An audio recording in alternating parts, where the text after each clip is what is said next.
Welcome back to the deep dive. Now, usually when we crack open a file from British intelligence, we kind of know the drill. Yeah, you know what to expect. Exactly. We're expecting dead drops in Berlin, microdots, men in beige trench coats smoking cigarettes in the rain. You know, the standard Cold War chess game. Right. The classics. You get that whole John le Carré aesthetic. But the stack of documents we are looking at today, it takes that chessboard, sets it on fire, and throws it into a blender. That's a pretty good way to put it. We are unpacking the classified files of a program known as Project Dimension X, and specifically, we are tracking the career of one man named Richard Blade. And on the surface, Blade looks like your textbook MI6 operator. He does. He's tough, he's smart, he's capable, but his operational beat isn't Moscow or Havana. No. His beat is completely, utterly off the map. I mean, literally. We aren't talking about crossing borders here. No, we are talking about crossing the fabric of reality itself. It's a staggering premise. It is. The British government, in this source material, has secretly funded a project to send one man, across dimensions to secure, advantages for England. And the file we're analyzing today, it's designated File Acorn, is arguably one of the most pivotal missions in the entire dossier. It really is. It's the perfect entry point, I think. It absolutely is, because it establishes the rules of the game. And the most important rule is just the sheer vulnerability of the agent. If you watch a Bond movie, right, the agent starts with a briefing, gets a tailor-made suit, a car full of gadgets. All the toys. All the toys. In Project Dimension X, the physics of the transfer strip all of that away. So Richard Blade enters the world of File Acorn with absolutely nothing. Nothing. No weapons, no clothes, not even a radio. No cyanide pill, no backup. He is a blank slate dropped into a hostile world. And hostile is. Yeah. That's putting it mildly. The dimension he lands in is defined by this brutal, grinding conflict between two very distinct cultures. The Scadori and the Karani. And as we go through this, I really want to keep coming back to that contrast, because it's not just good guys versus bad guys. No, it's far more complex. It's a clash of ideologies, civilization versus savagery. And Blade is caught right in the gears of it. It's a survival story first and a spy story second. He has to read the room, or I guess read the dimension in seconds. Right. If he misjudges the culture he lands in, if he makes one wrong move, he's dead before he even takes his first real step. So before we get him fighting for his life in the snow, we have to look at the apparatus that gets him there. The home team, so to speak. And it's not what you'd think. No, this isn't a massive NASA-style operation with thousands of people. It's shockingly small. It's a black budget nightmare, really. Right. The files refer to them as the unlikely quartet. Right. You've got the prime minister, who is sort of the silent backer, just funneling off the book's money to keep the lights on. But operationally, it's really just three men in a basement in London. So let's start with the man at the center of it all, Richard Blade. Blade is the guinea pig, but, you know, he's a highly qualified one. He's career MI6. Physically, the files describe him as being at the absolute peak of human potential. Strong, fast, incredibly resilient. But it's his mind that's key, isn't it? It is. Mentally, he's a pragmatist. He's not a philosopher, he's a problem solver. And that's crucial because, as we'll see, when reality starts to melt, you need someone who doesn't crack under the existential weight of it all. And holding his leash, you have his handler, known simply as J. The classic spy master archetype. J is the head of MI6, and in the files, he's portrayed almost as a father figure to Blade. A stern one, though. A very stern one. He represents the tether back to England, to king and country. He's the one justifying the insanity of this project by focusing on the potential strategic advantages. He's the true believer. He is. He believes that if Blade can bring back new technology or resources or, even alliances from these other dimensions, it puts Britain back on top as a global superpower. And then we have the architect of all this madness, Lord Leighton. Leighton is. So He's a complex character. He's a scientific genius, undoubtedly. He's the one who built the computer that cracks the dimensional barrier. But he's an outcast. A total outcast, physically and socially. He's described as a hunchback, twisted by polio, with a temper that can strip paint off the walls. He's erratic. He views Blade with this really strange mix of scientific detachment. Like he's watching a lab rat. Exactly, like a lab rat. But there's also this necessary concern, because if the rat dies, his entire life's work is over.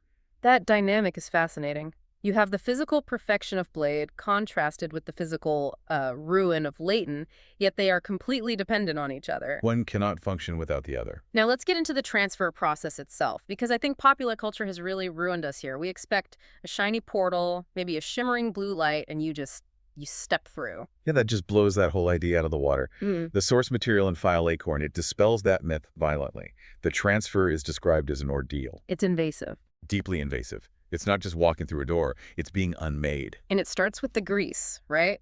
That detail really stuck with me. Yes. Blade has to strip completely naked, then he has to cover his entire body in this foul-smelling conductive grease. And that's to prevent electrical burns. That's right.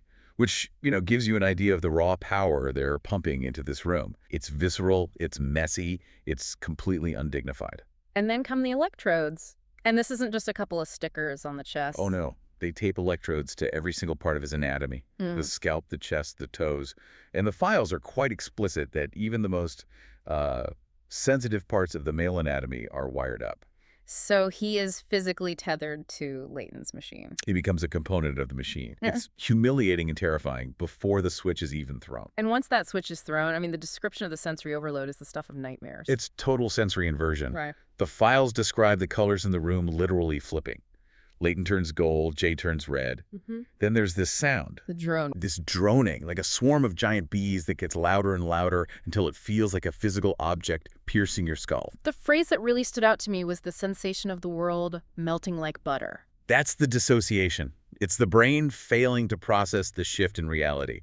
It's so terrifying because at that moment, Blade ceases to exist in our universe. He's effectively dead to our world, just suspended in the void until he rematerializes. Which brings us to the big question. Why him? I mean, why do all this? Because he's the only one who can. He's a complete outlier. The project has tried other subjects. The files allude to basically a graveyard of failures. Men who died. Men who died in the chair, or worse, men who came back. Just irrevocably insane. Their minds couldn't handle the transition. So Blade is the only successful test subject. So the entire geopolitical strategy of this Black Ops unit rests on the fact that Richard Blade has some singular, maybe even genetic ability to survive the trip intact. The whole thing hangs by a thread, Blade's thread. So the machine winds up, the world melts, the pain peaks, and then suddenly silence. He arrives. And the shock of arrival is almost as bad as the trip itself. He goes from a sensory hurricane to the freezing, dead silence of the target dimension. In File Acorn, he wakes up on hard, cold rock. In the mountains, he's naked, he's still covered in that conductive grease, and it is freezing. This is survival check number 1. And most people would just panic. You're disoriented, you're on the verge of hypothermia. But Blade's training kicks in immediately. He assesses the environment. He sees smoke in the distance, and he knows smoke means fire, and fire means people. Now, standard survival protocol might suggest you assess the threat before approaching, but he doesn't have the luxury of time. Not at all. He needs warmth immediately, or he dies of exposure. Exactly. So he moves toward the smoke. And this leads him straight to our first introduction to the local populace, the Scadori. And the files, they paint a very specific picture of the Scadori. We're not talking about, the noble savages of romantic literature here. Far from it, no. They are nomadic, rutted, and completely unwashed. They wear furs, they carry crude iron weapons, and they live this hard existence on the high plateaus. And they're constantly at war. In a permanent state of war with the lowlanders, the Karani. So Blade observes a Scadori camp from a ridge. He sees them eating, he sees they have a prisoner, and he assesses their tech level. It's Iron Age, roughly.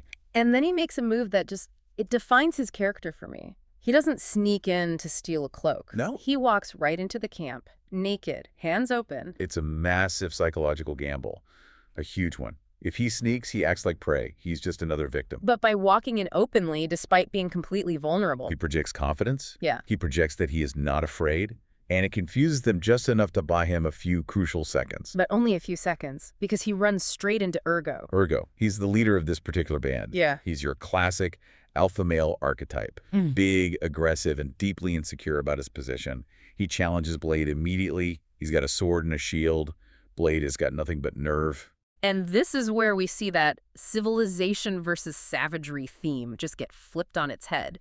Ergo expects this naked stranger to cower, to beg. Of course. It's what anyone would do. But Blade does the exact opposite. He laughs at him. He laughs right in his face. It's playground tactics, but weaponized. Blade insults Ergo's breath. He calls him a great flapping mouth. He's challenging his manhood in front of his subordinates, specifically a warrior named Chudo and an older man named Dagar. And Blade knows that in a tribal society like this, a leader absolutely cannot let an insult like that slide. He goads Ergo, he forces him into single combat. The fight that follows is detailed extensively in the combat reports, and it's a masterclass in asymmetric warfare. It really is. You have a man with a sword and a shield against a naked man with what we'd recognize as advanced martial arts training. Ergo expects a brawl. He's probably expecting grappling or just some wild punches. But Blade gives him precision. The first move is a wheel kick, a spinning heel kick, and he drives it directly into Ergo's shield. The physics of that are just brutal. I mean, even if you block a kick like that, the impact travels through the shield right into your arm, your shoulder. Precisely. He's not trying to get around the shield, he's trying to break the man holding it. He batters Ergo, he kicks the shield again and again, numbing Ergo's arm, staggering him. Then he varies the levels. Yeah, he fakes low, Ergo drops the shield instinctively, and Blade goes high. He smashes the edge of the shield right into Ergo's face, breaks his nose. And the finisher is just cold, efficient. A nerve pinch to the neck, followed by a snap. Cold and final. He doesn't just defeat him, he erases him. And in Scadori culture, the rule is brutally simple. You keep what you kill. By killing the leader, Blade inherits the leadership. Chudo and Dagar, they accept this instantly. There's no debate.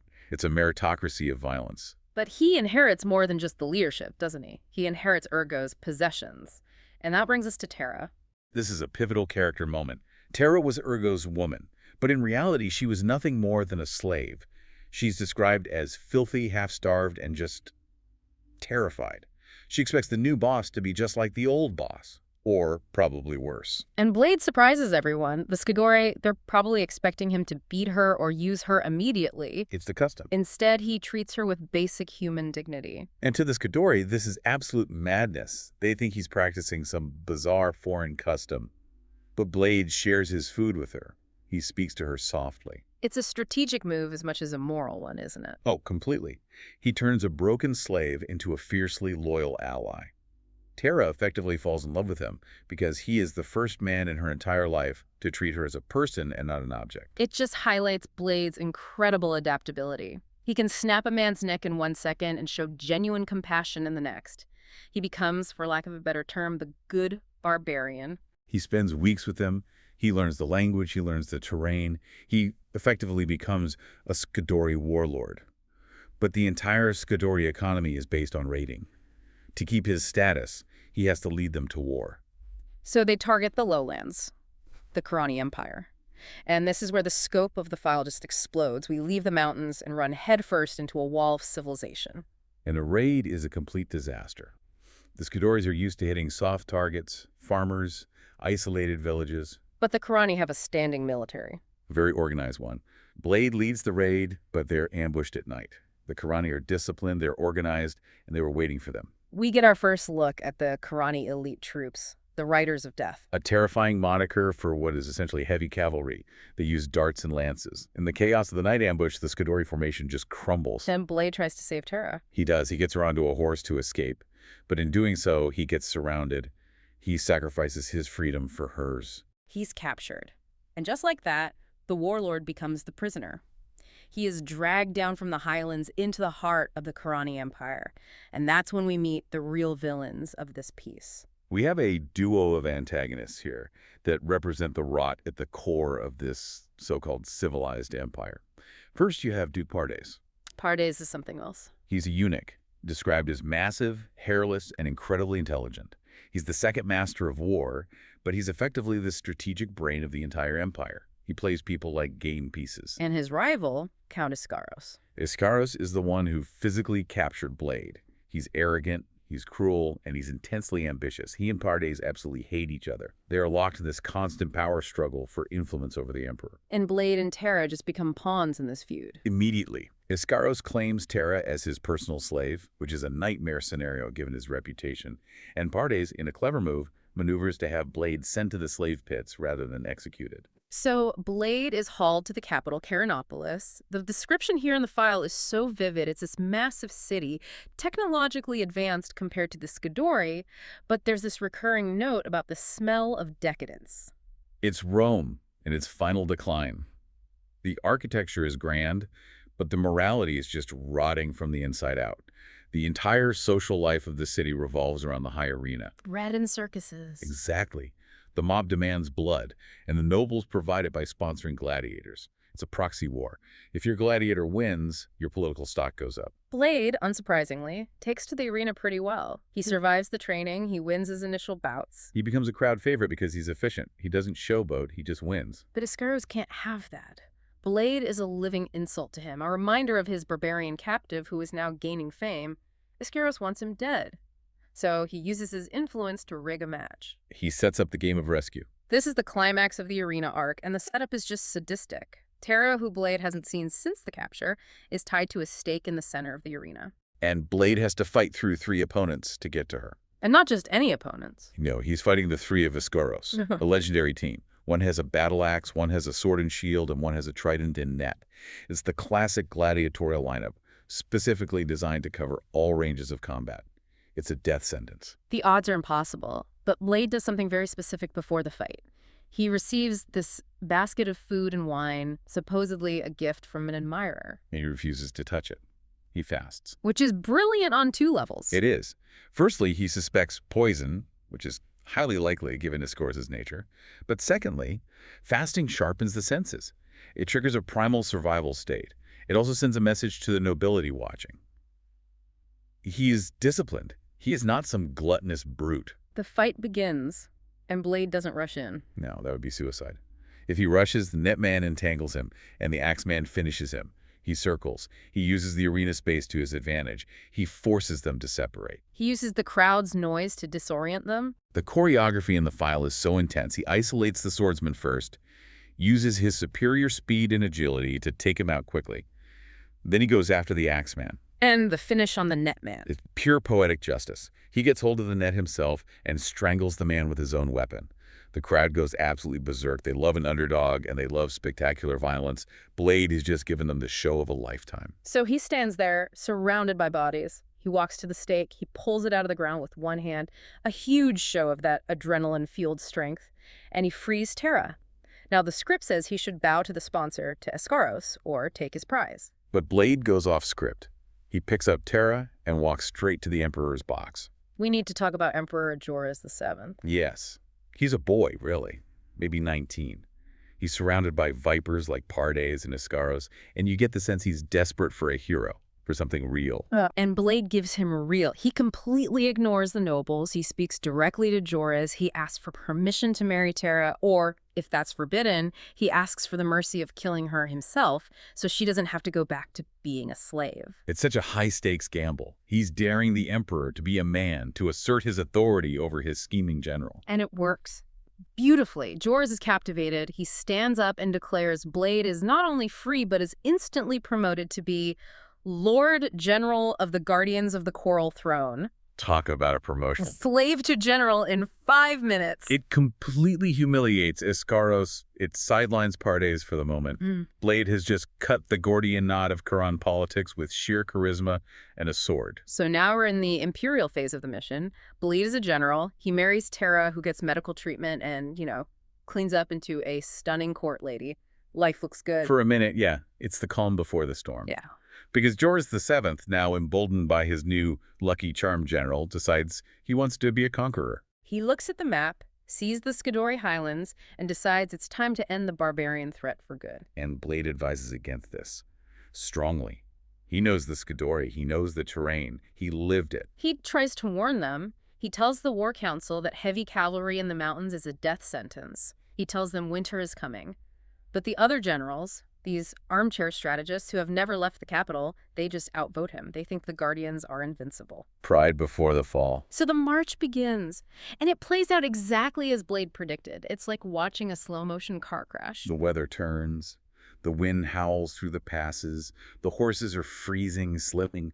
And the Scadoris, they don't fight. They're ghosts. They harass the flanks, they cut supply lines, but they vanish before the heavy cavalry can ever charge. Until the Karani army is deep in a narrow mountain pass and the trap snaps shut. And the leader of the ambush, it's Chudo, Roy Blade's old lieutenant. Oh, the narrative symmetry is just perfect and brutal. The man Blade trained is now using those very tactics to dismantle Blade's new army. The Guardians of the Coral Throne are slaughtered. It's a total massacre. Blade realizes the campaign is lost. His objective shifts: save the Emperor. He cuts a path through the chaos to find Joris. The young Emperor is just in shock. His dreams of glory are literally dying all around him. Blade physically has to drag him onto a horse, and they ride for the exit. And on the way out, Blade runs into Cheeto. It's a tragic moment, really. There's no time for speeches, no, why are we doing this? Blade kills Chudo instantly to clear the path. He's just severed his final tie to the Scadori. He has killed his former brother-in-arms to save this foolish Emperor. They escape. They make it back to the capital. But if Blade thought saving the Emperor would make him safe, he was dead wrong. If anything, it makes it more dangerous. Exactly. The elite army is gone. The frontier is burning because Scadoris are counterattacking. Blade is the Emperor's savior, which makes the other nobles, specifically our old friends Iskaros and Pardes, incredibly paranoid. And then we introduce a new player into the game, Princess Amadora. The Emperor's cousin, described as beautiful, ambitious, and absolutely lethal. She sees Blade, the survivor, the hero of the hour, and she wants him. She initiates an affair. And Blade goes along with it. He has to. You don't say no to a princess in Karanopolis, not if you want to keep your head. But he's also gathering intelligence. He knows she's plotting something. She might even be aiming for the throne herself. But while he's playing spy in the bedroom, he's worried about Tera. Terribly worried. He knows Amadora is jealous. He knows Iskaros is vengeful. So he goes to the one man who operates on pure, cold logic, Duke Pardes. He pays Pardes a massive bribe in gold. He effectively buys an insurance policy. He says, if anything happens to me, you protect Tera. And Pardes, being the ultimate pragmatist, agrees. Gold is gold. But insurance doesn't cover the Rose Thorn plot. This is the part of the file that is just truly heartbreaking. It is. Tera has found this small solace in gardening. It's her one escape from the viper's nest of the court. She's tending her roses. She pricks her finger on a single thorn. Just a minor accident. But the thorn was treated with venom from a coral reef fish. Yeah. Extremely potent, no known antidote. It's a slow, agonizing death. The file describes the swelling, the fever. Blade arrives just in time to watch the light go out of her eye. And he knows. He knows it wasn't an accident. It's implied to be a conspiracy between Amadora and Iskaros. Amadora removes the rival for Blade's affection. Iskaros gets his ultimate revenge, and it breaks Blade. The spy is gone. The general is gone. He just goes into a blind rage. He grabs a sword and goes hunting. He storms the palace looking for them. But rage makes you sloppy. They're waiting for him. He walks right into a trap. He's overwhelmed by guards, beaten unconscious, and thrown in chains. And here is where the story takes its final sharp turn. They don't execute him. Maybe the Emperor intervened, or maybe Iskaros just wanted him to suffer more. He is sold into slavery. Again, the cycle completes itself. He wakes up in the hold of a ship called the Green Gull. He's chained to an oar. He's a nobody again. But he's not alone this time. He's chained next to a man named Gerson. Gerson is a Nasiri, another barbarian tribe from the north. He's described as massive, hairy, and surprisingly cheerful for a galley slave. He tells Blade he has a plan. A mutiny. He's going to stage a mutiny, kill the captain, and turn the ship into a pirate vessel. He just needs Blade's fighting skills. And Blade, after losing his wife, his rank, his army, his freedom, everything. He looks at Gerson and simply agrees. And the file ends right there, with Richard Blade, former general, former warlord, plotting to become a pirate. It's just an exhausting trajectory, from London to the mountains, to the palace, to the slave ship. When you look at File Acorn as a whole, what is the big takeaway here? For me, it's a deconstruction of the word civilization. I mean, think about it. The Scadoris were barbarians. They didn't wash, they killed openly, but they were honest. When Ergo wanted to kill Blade, he challenged him to his face. Right. There was a code, even if it was a brutal one. But the Karani, the civilized ones. They smile at you, they invite you to dinner, they write poetry, and then they poison a rose thorn. They rig an arena match. Their civilization is just a veneer over a much deeper, more poisonous kind of savagery. Blade survived the mountains by being strong. But he couldn't survive the court because he wasn't treacherous enough. And poor Tera really represents the cost of that collision. Exactly. She was the innocent, caught between the raw brutality of the Scadori and the refined cruelty of the Karani. She never, ever stood a chance. And now Blade is out there, somewhere on a pirate ship in Dimension X. And that really leaves the listener with a provocative thought. Blade is cut off. He can't contact Jay. He can't contact Leighton. He has no mission parameters left. So what drives him now? Yeah, who is he? Is he still a British agent trying to survive and complete the mission? Or has the trauma of Tera's death fundamentally changed him into something else? Because if I were Scaros or Amadora, I wouldn't sleep well at night. Because if Richard Blade ever finds his way back to Karanopolis, it won't be for politics. It will be for pure, unadulterated revenge. A terrifying thought. And that wraps up our deep dive into File Acorn, a story of dimension hopping, gladiatorial combat, and the very high price of trust. It's a reminder that sometimes the most dangerous place isn't the battlefield, it's the garden. We'll be back next time with another file from the stack. Until then, stay observant. You never know when reality might melt. Stay curious.